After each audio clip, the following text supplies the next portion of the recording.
Ассаламу алейкум, урматтуу мекендештер. Мен Оразалиев Касымбек Шамсидинович, медицина илимдеринин кандидаты, жогорку категориядагы дарыгер, уролог. Сиздерге бүгүн варикоцеле деген тема жөнүндө сөз кылсам. Варикоцеле кимде болот, кандай болот, жана анын симптомдору кандай, аны кантип алдын алса болот, жана кайсы учурда дарыгерге кайрылыш керек. Ошол жөнүндө кеңири маалыматтарды айтабыз. Албетте биздин каналга катталыңыздар, класс басыңыздар жана астында комментарийге өзүңүздөрдүн кызыктыруучу болгон суроолорду бериңиздер. Биз сиздерге сөзсүз жооп бергенге аракет кылабыз. Менеджерлерибиз иштегенге аракет кылат. Бүгүн биз эркектердин арасында кеңири таралган, бирок көпчүлүк учурда байкалбай жүрө бере турган оору жөнүндө сүйлөшөбүз. Буну көбүнчө военкоматтарда жана медосмотрларда. Азыр билесиздер, мектептерде эркектерди 6-класста, 7-класста, 8-класста ошо поликлиникадагы иштеген, ЦОПДо иштеген дарыгерлер барышып текшеришет. Эркектер текшерет, аялдар текшеришет. Ошондо текшергенде варикоцеле деген оору чыгып калат. Варикоцеле деген эмне? Калтада тукумдун айланасында тамырлардын шишип кетиши, көбөйүп кетиши. Бунун кандай кооптуу жайлары бар? Бул варикоцеленин ошондо тамырлар шишип кеткенден кийин ал мында эч кандай приступ болбойт, же ооруп калбайт, же жыгылып калбайт да. Биз качан бейтапкандан качан барабыз? Качан жыгылып калганда, качан ооруп калганда, качан бир такашып калганда, бирден бир такашып калганда барабыз. Ага чейин алдын ала барбайбыз. Бирок бул варикоцеле эмне үчүн армияга алышпайт? Бул оору менен армияга алышпаганын себеби бул билинбей жүргөнү менен тукумга зыянын келтирип, келечекте тукумсуздукка алып келип коюшу мүмкүн. Билинбей туруп, оорубай туруп, приступ бербей туруп, тукумсуздукка алып келип коюшу мүмкүн. Биздин каналды алыстабаңыздар, кеңири уксаңыздар, биз сиздерге кеңири маалымат бергенге аракет кылабыз. Алгач варикоцеленин кайсы жерден болот, кандай болот, ошол жөнүндө сүйлөшөбүз. Бул урук безинин айланасындагы веналардын кеңейиши. Жөнөкөй тил менен айтканда, буттагы варикоз сыяктуу эле. Буттагы варикоз көргөнсүздөр да. Аялдарыңыздарда, ошо карындаштарыңыз, эжелериңизде көрсөңүздөр, көбүнчө аялдарда болот бутунда варикоздор. Бутунда көрсөңүздөр, бутунда тамырлар чыгып калат. Кимдин боюнда бар аялдар болсо, боюнда бар жеңелери, эжелери болсо, көрсөңүз ал жерден көргөн бутунда тамырларын кеңейип кетишин. Ошондой веналар сыяктуу эле, бирок бул калтадагы веналар кеңейип кетиши да. Түшүндүңүздөр? Статистика боюнча варикоцеле эркектердин болжол менен 15-20% эркектерде болот. Себеби сол тараптагы веналын анатомиялык түзүлүшү боюнча башкача. Сол тараптагы вена бул тукум төрөлгөнгө чейин эненин ичинде болгондо ал бөйрөктүн жанында жайгашкан болот экен да. Бөйрөктүн жанында жайлашкан. Төрөлгөнгө жакын калганда ошондо тукум калтага түшөт да. Ошондо төрөлгөндө бала тукум калтага түшөт. Ошондо ал артериялык кан тамыры жана веналык кан тамыры дагы бөйрөктүн алдынан тукумга чейин келген бир источниги калтага чейин түшөт. Ошондо жол узак болуп калат. Артериялык кан тамыр тукумга чейин келип, кайра кетет аркагачы. Бул жол узак. Сол жак эмне үчүн сол жакта көбүрөөк болот, эмне үчүн оң жакта азыраак болот?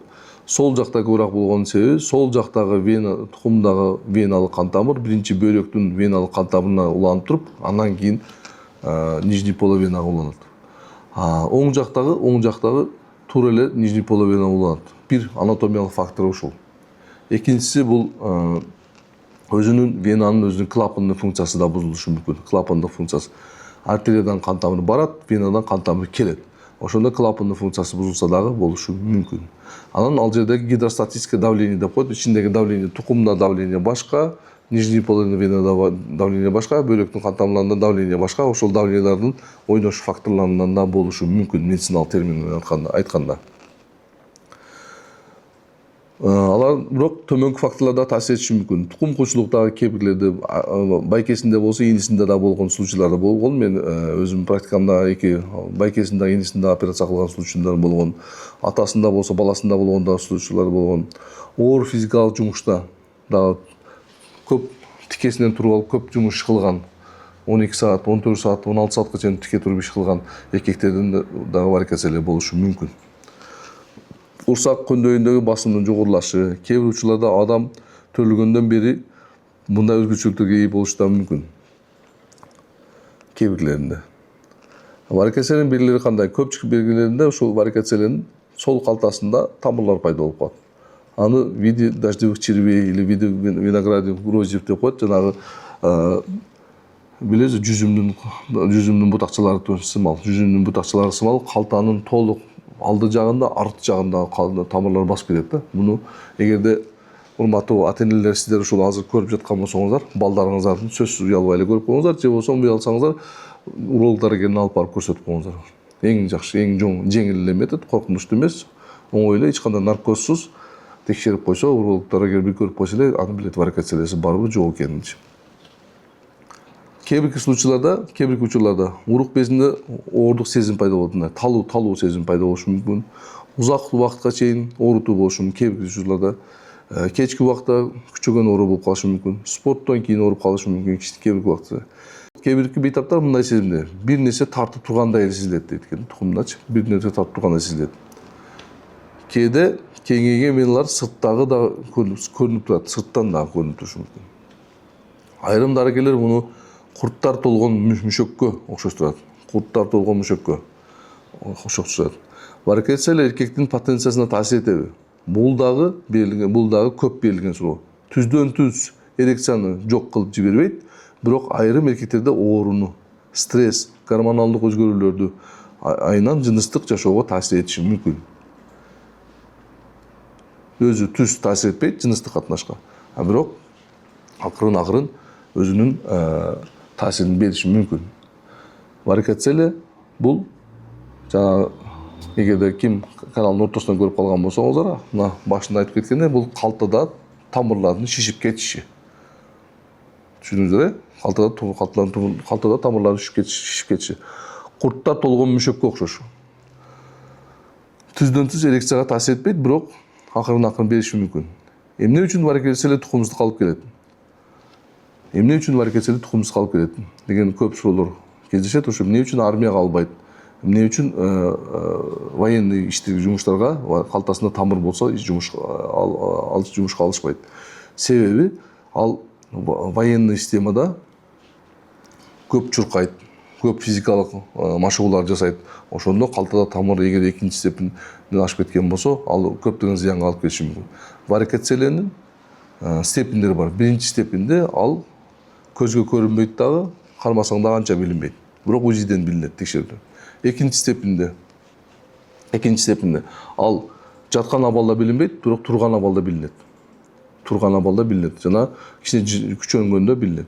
Үчүнчү степенде ал жатса дагы, турса дагы бирдей уже клапандар баардыгы иштен жумуштан чыккан, калтаны ачканда эле уже бүт калтаны тамыр басып калган, сол жагын басып калган болот. Көбүнчө оң жагы редко анча-мынча кездешүүчү ооруларга кирет. Бул эмнеси кооптуу дегенде, билесиз, сиздерге ошо мен криптархизм жөнүндө сүйлөгөндө, тукумдун анатомиясы жөнүндө сүйлөгөндө мен айткам башка видеолордочу. Тукумда эркектин тукумунда температура 34 градус болот. Дененин организминде 36,6. 2,6 градуска температура ылдый болот. 2,6 градуска температура ылдый болгондон кийин ал жерде тукум эмне үчүн анда Алла Таалам жараткан? Эмне үчүн дегенде, тукум ушул жерде тукумдун ичинде сперматозоидтер деп коет. Ошол сперматозоидтер муздак жерде өссүн, муздак жерде жетилсин, керек болгон маалда ана чыксын жолу жака. Ошондой эле жана айтып кеткеним, аял кишиде дагы бар тукум, бирок ал организм ичинде жайгашкан, аны бирок ошого маслаштырып жасаган Алла Тааламчы. Эркектикини калтага жараткан. Бунун ар түрдүү тукумдун оорулары жөнүндө дагы кийин сүйлөшөбүз. Бул жерде перекрут яичка деген коркунучтуу оору бар. Острый эпидемит, хронический эпидемит, өнөкөт эпидемит деген өзүнүн ириңдүү оорулары бар. Ал оорулар жөнүндө дагы кеңири сүйлөшөбүз. Ал жерде дагы тукумга зыяндуу нерселери бар. Эми тукумда тамырлар көбөйүп кетсе эмне болуптур дегенде, сол жак тукумда 36,6 градус температура болгон болсо, 34 градуста жетилүүчү сперматозоидтер 36,6да жетиле албай калат. Мындайча айтканда, кыргыз тили менен түшүнгөндө тукум палагда болуп калат. Мындай айтканда, биздин түштүк диалектикада палагда деп коет, тукумдун айнып калышына алып келет, жаман жагынан айтып түшүндүрүп айткандачы.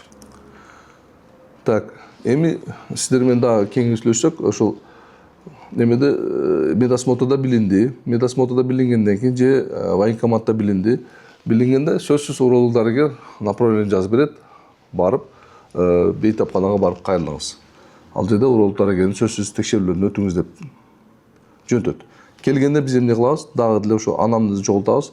Бейтаптын оорулардын белгилерин ошо кеңейүүнү качан байкадың, качандан болуп пайда боло баштады, кандай оорутабы оорутпайбы, спорт машыгуулардан кийин оорутабы оорутпайбы толук анамызды чогултуп алгандан кийин аны УЗИ текшерүүдөн өткөрөбүз. УЗИ текшерүүгө доплерография деп коет. Доплерография деген вена кан тамырынын линейный датчик деп коет. Ошо өзүнүн УЗИнин дагы бир датчиги болот. Ошол менен текшергенибизде нормасы 3 мм ашпаш керек веналардын калыңдыгы боюнча. Анан проба Вальсальва деп коет. Венозный ток калтадан кайра артка кете турган немесин текшеребиз, функциясын. Ошондо эгерде проба Вальсальва положительный болгон болсо, бул значит операция показания бар. Оору болсо, 3 мм венал кан тамырынын диаметри ашып кеткен болсо, бул операция показания бар. Анан спермограмманы текшеребиз. Нормасын спермограмманы кандай таасир этти? Спермограммага ушул варикоцеле операциясын жасаганга чейин. Анткени сперматозоиддун абалын көрүш керек. Варикоцеленин даражаларын текшериш керек. Биринчи даража жана айттык, веналар УЗИ аркылуу гана аныкталат. Экинчи даражада веналар кароодо билине баштайт. Үчүнчү даража кеңейген веналар көзгө көрүнүп калат уже. Дарылоо керекпи? Кантип ойлойсуздар, дарылоо керекпи деп? Дарылоо сөзсүз керек. Биринчи даражада биз көзөмөл деп коет, динамический наблюдение деп коебуз, ошо көзөмөл гана кылып турабыз. Экинчи даражада эгер экинчи даражада биз операция жасаганга уже показания прямой болот. Үчүнчү даражада дагы операция кылганга толук показания болот. Эгерде оору жок болсо, спермограммасы жакшы болсо, урук безинин көлөмү өзгөрбөсө, дарыгер байкоо жүргүзүп турушу мүмкүн. Бирок төмөнкү учурларда операция сунушталат. Оору болсо, спермограмма начар болсо, балалуу боло албай жатса, урук безин кичирейип жатса, операция сунушталат. Ушундай варикоцеленин ушундай жаман жагы, тукум дайым ысып жүрө берсе, тукумдун размерин кичинетип, атрофиячка деп коет, тукумдун размерин кичинетип келгенге чейин алып барышы мүмкүн. Бул дагы бир кооптуу осложнение, кооптуу кабылдоолордон келет. Сиздерге кыргыз тилинде болушунча ошо терминдерди, медициналык терминдерди кыргызчага которуп, сиздерге жалпак тилинде түшүндүргөнгө аракет кылып жатабыз. Урматтуу көрөрмандар, биз менен чогуу болуңуздар, каналдан алыстабай туруңуздар, кененирээк маалыматтарды биз сиздерге туура жана так болуп бергенге аракет кылабыз. Эми азыркы учурда операция кандай жүрүлөт? Азыркы учурда эффективдүү ыкмалардын бири бул микрохирургиялык операция деп коет. Микрохирургиялык операция бул чоң микроскоптун жардамында эң жетишкен метод. Микроскоп жардамында ошо варикоцелектомия деп коет. Ошо кеңейген кан тамырларды алып салуу. Бул ыкмада кеңейген веналар байланып, кан нормалдуу веналар аркылуу өтө баштайт. Операциядан кийин көпчүлүк бейтаптар бир нече күндөн кийин кадимки жашоосуна кайтат. Операциядан кийин балалуу болушу мүмкүнчүлүгү жогорулайбы деп сурап беришет. Көпчүлүк учурда ооба. Операциядан кийин 2 айдан кийин, 4 айдан кийин, 6 айдан кийин текшерсек, кыйла уже сперматозоиддердин спермограмманын показательдери кыйла көтөрүлөт. Тилекке каршы варикоцелин алдын алууга болобу деп суроолор беришет, бирок тилекке каршы муну алдын алууга болбойт. Бирок жанагы көп тике турган абалда 14 саат, 16 саат, 18 саатка чейин тике турган абалда иштеген болсо, ал жумушун алмаштырганга биз сунуштайбыз. Узак убакыт оор жүк көтөргөндөн сактануу, ич катуудан сактануу, дайыма кыймылдап туруу, жылына бир жолу урологдор көрүнүү, өзгөчө өспүрүмдөрдү текшерип өткөрүү, ушундайларды биз сунуштайбыз. Варикоцеле кеңири таралган оору болчу. Бирок аны убагында аныктап, туура дарылоо менен көптөгөн көйгөйлөрдү алдын алууга болот. Дагы варикоцеленин операциясы жөнүндө сүйлөсөк, операциясы муну Мармара деген метод менен дагы операция кылса болот. Онда дагы көптөгөн биздин дарыгерлер, уролог дарыгерлерибиз операция кылып келишет. Бүгүнгө чейин ар түрдүү стационарлык абалдарда, бул мамлекеттик бейтапканаларда, жеке клиникаларда дарылашат, операция кылышат. Ошол билим деңгээлине жараша жакшы эле жасашат.